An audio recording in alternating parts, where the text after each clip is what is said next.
You are listening to A Path to a New You, a podcast about mental health and veterans issues. I'm your host, Timothy Zaromsky. I'm a therapist located in Madison, Wisconsin. I run a private practice called New Beginnings Counseling. I am a veteran. I served in the United States Navy from 2001 to 2009. You can find this podcast currently on Spotify, Apple Podcasts, and Google Podcasts at the moment. I plan on putting on I plan on putting this podcast on different platforms sooner than later as well. I'm looking at Amazon, maybe a couple other ones. I also have a Facebook page called The Path to New You, where I post information on self care and other veteran and mental health information.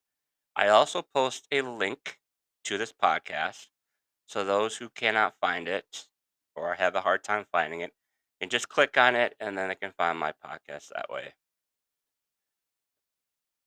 Please like and follow my Facebook page, A Path to New You. I'd really appreciate it. This podcast is sponsored by New Beginnings Counseling, LLC, a veteran and private practice. They currently see patients via Zoom. They don't have a wait list, and they currently are private pay and are affordable. They specialize in anger management, PTSD, depression, anxiety, and addiction. You can call or text them at 608 571 3896, either for more information or to set up a session. So I'm trying to get more guests on this podcast. Since I know a lot of you who continue to listen to this would rather have someone else talk.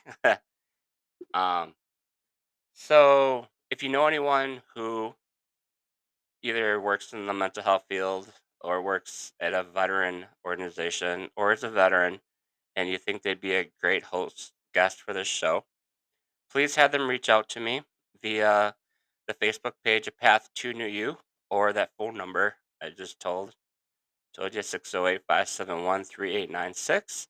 And they can reach out and we can figure it out and see when they're available to become a guest on this podcast.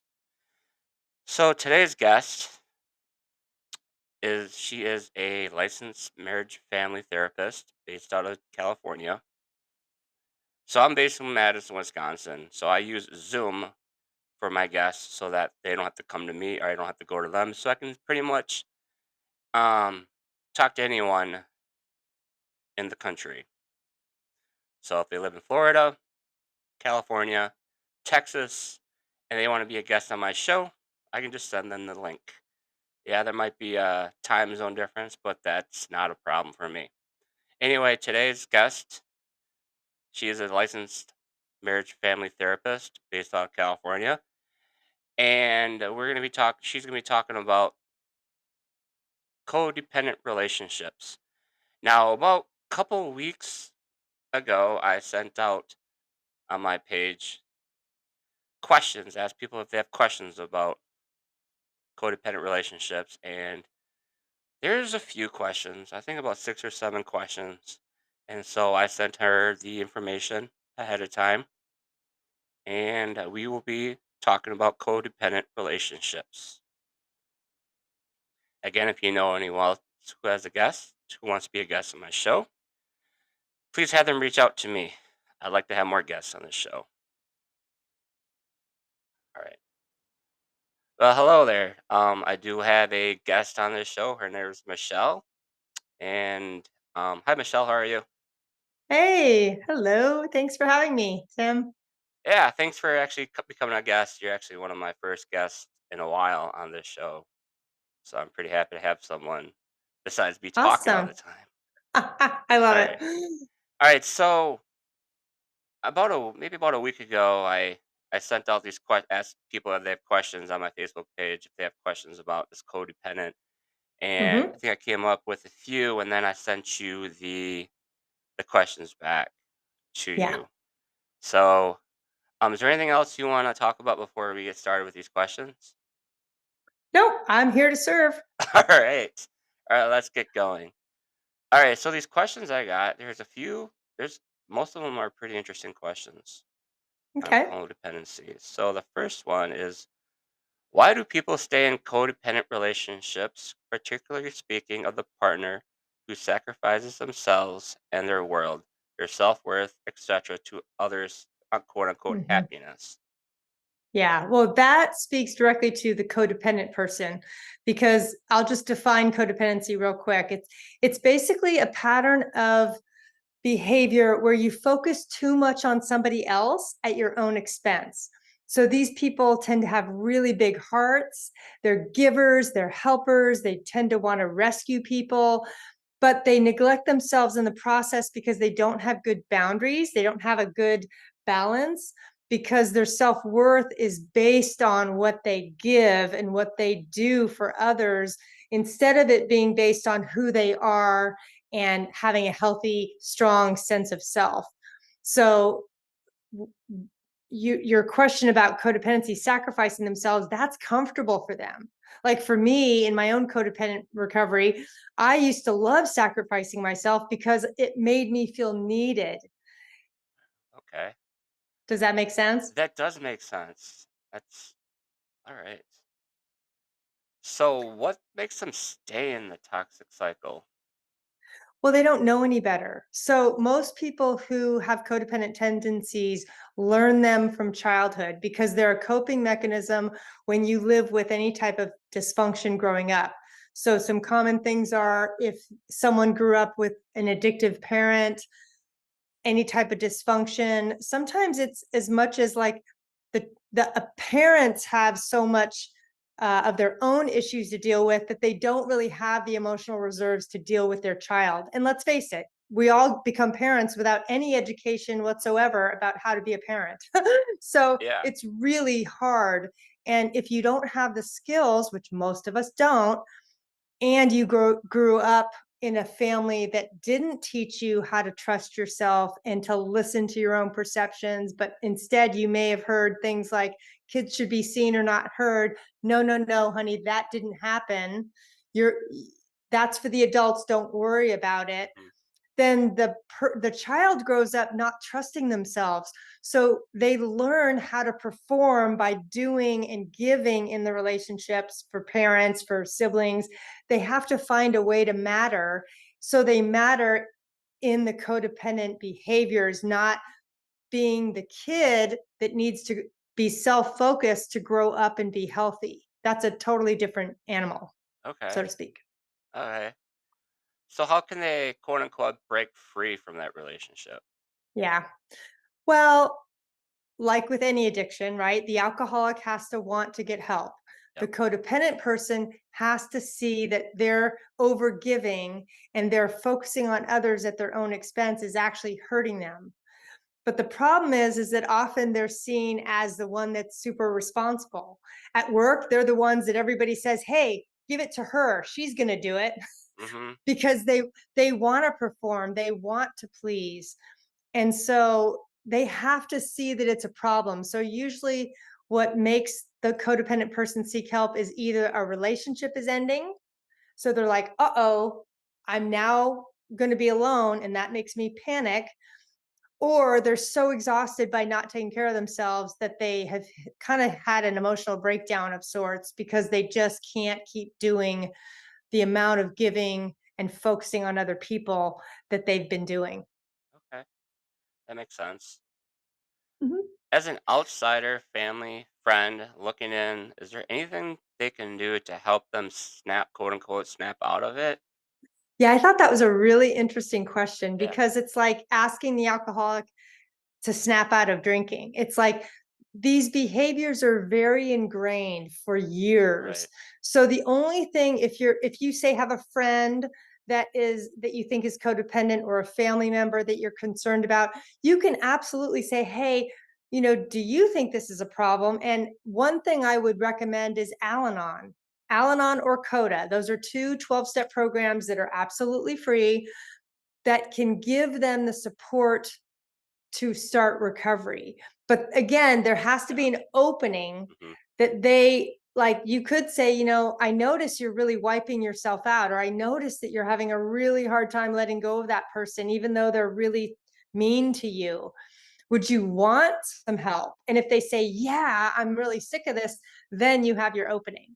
Oh, okay. So that makes sense. Just like addiction, that kind of Yep. okay. Yep. So where can they find? You said Elena and Al-Anon. Elanon. So if you Google ALNON.org, it's alanon.org. Okay. That's the website. And then CODA is Codependence Anonymous. That's not as established of a program. I mean, it's been around probably 30 years, but Sure. Al-Anon has been around almost 50 or 55-ish. Okay. So Al-Anon, you're going to find meetings literally all day on Zoom, in person, and the telephone. They're super readily available for anyone around the world. CODA, it's going to be a much smaller pool of meetings, and Okay. they're probably going to be mostly in the US, I think. So it's just different. Some people prefer CODA, some people prefer Al-Anon, but they're pretty easy. Like CODA, I think is CODA.org too. But if you search CODA, absolutely it will pop up. So it's kind of like the AA meetings and NA meetings out there. So it's kind of set Yeah. up. That's interesting. Okay. Yeah, and you can take what you like and leave the rest. Some people think it's a religious program, and it's not. 12-step programs are spiritually based. Right. But you can say, you know what? I'm not interested in a relationship with a higher power. It's no big deal. That's not for me. Hmm. And they won't kick you out. Nobody should tell you what you need to do in recovery. It's really up to you to look at where it can help you and what parts that you don't connect with that you don't have to follow through on. Okay. So are there? I know how NA and AA meetings are. They're closed and they're open. Are they like the same Yeah. thing? They're closed and open. So Yeah, I think a lot of them are open, okay. but certainly if there's a closed meeting, then you really only want to go if you're serious about wanting to attend. Right. If you're doing it for a professional project, like some students in counseling psychology are required to check out 12-step programs, they would need to go to an open meeting. Right. I had to do that for one of my classes in my bachelor's program. Go to Awesome. an AA meeting just to see what it was That's like. Yeah. great.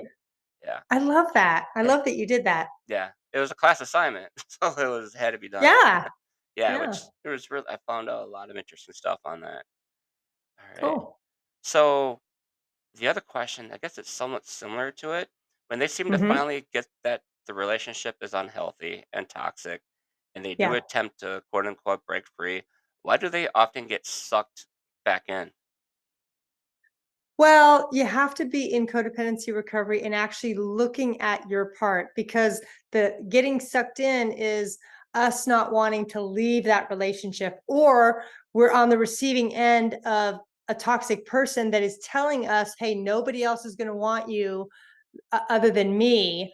And you have to stay with me. Otherwise, you're going to be alone for the rest of your life. That's some pretty painful messages. And so Mhm. the codependent person tends to believe them and panic because they don't want to be alone. So it's really an important point of, if you're in a toxic or abusive codependent relationship, then the support is going to be even more vital for you. The other thing you can do, and I just did a YouTube video on this topic, how to fix a one-sided relationship, which really is codependent, is start doing less. Like literally, that's the one thing. If you're struggling in your codependency right now, if you can just do less in the relationship, that's going to give you some energy to put towards yourself. And it's going to help you kind of start to become more balanced in the relationship. Instead of giving 90% and receiving 10 back, we want to maybe get to that 60-40. Doesn't have to be 50-50 exactly, especially for someone who's codependent, because they're not ready for that. But just start pulling back and not responding right away, not immediately giving them care, maybe being quiet, being silent, taking a breath. Don't feel so responsible for making the other person your everything. And again, that takes a village, and that's why Al-Anon and Coda can be so helpful. Right. So you have a YouTube channel too. I do. I Nice. do. I started that during the pandemic, and that's kind of my social media home now. I really enjoy Okay. it. That's interesting. Okay. And the last question I had was what are some of the red flags? Mm. In terms of qualities of a codependent Yes. person? Yeah. Yeah. So giving, even though it hurts them, that's a big one. Uh, the term "you complete me" would definitely suffice. So in relationship, they put all their emotional eggs in that other person's basket. So say we all get 12 emotional eggs, right? Mhm. If you're healthy, you're putting, yeah, sure, you're going to be maybe putting more in your spouse's basket, but not 10, right? You want to spread it out so that you have a variety of choices of support and connection in your life, not just one or two, because that sets you up to have that unhealthy dependency that is a hallmark sign of codependency. Other signs are difficulty saying no or setting boundaries. That's going to be really hard for them because they're going to feel guilty, or they're going to feel like they're being selfish if they say no, versus, no is self-care, right? Sometimes we're going to have to say no. Right. Exactly. Yeah. Other things is that they may feel like the martyr, like, oh, look at all that I've done for you, or the doormat. Mhm. Man, I'm just saying yes all over the place and they're just steamrolling over me, you know, Right. and that's hard. So we really lose our sense of ourselves in codependent relationships because our whole focus is to be loved and to try to find ways to be loved instead of realizing that we deserve love simply because we're nice human beings in and of itself. Right. All right. Well, thanks for answering these questions. Is there anything else you Sure. wanted to add before we end this episode? If you're struggling with codependency, know that it's a long road to recovery. It's not something you're going to fix in a couple of weeks or a couple of months, but that doesn't mean you can't make progress. I have some free journal prompts. I can send you the link for the show notes if you want, that walk you through how to start taking care of yourself, how to start understanding and setting boundaries. Because the more you take care of yourself, the healthier your relationships are going to be. But the process, we have to have realistic expectations. And that's why having enough support like Al Anon, getting a sponsor in the program to walk you through so you don't have to figure it out Right. yourself, starting to notice where are those relationships that are really hurting you and how can you start taking better care of yourself in them. Okay. And you mentioned something about a class that you started or you're going to start. Can you talk a little bit more about that?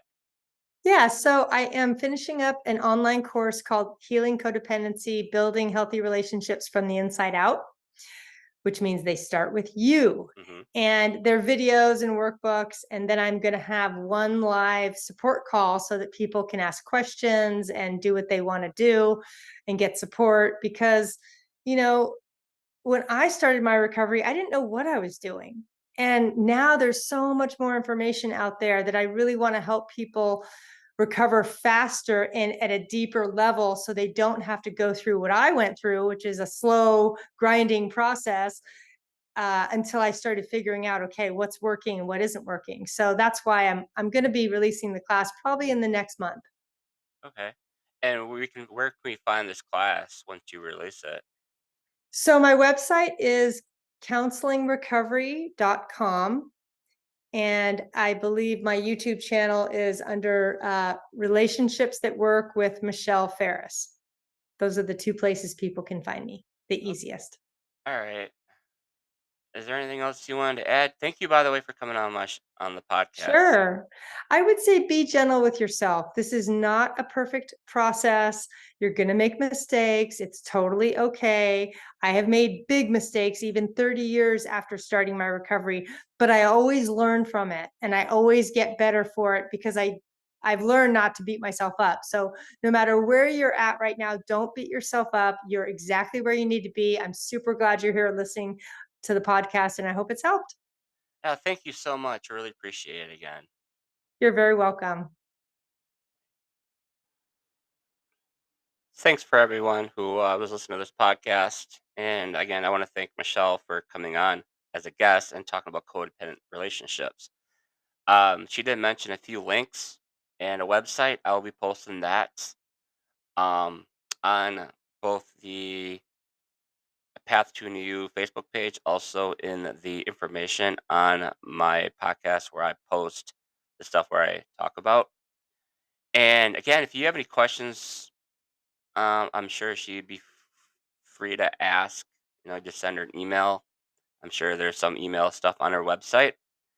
And again, if you guys know anybody who want to be a guest on my show, just have them reach out to me.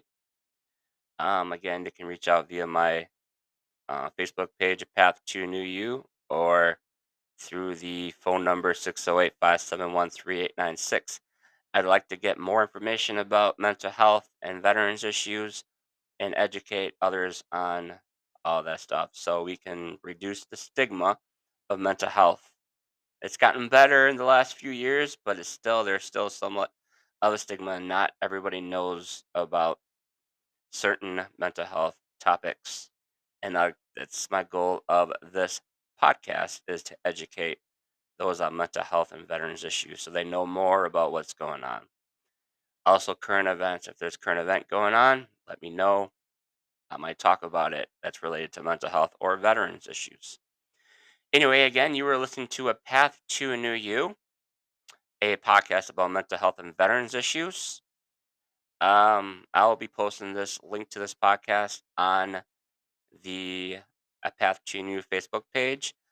And also, it is available on the platforms of Spotify, Apple Podcasts, and Google Podcasts at the moment. And eventually, I want to put it on Amazon and a few other ones. I hope you all have a good rest of the day. And until next time, you were listening to A Path to a New You.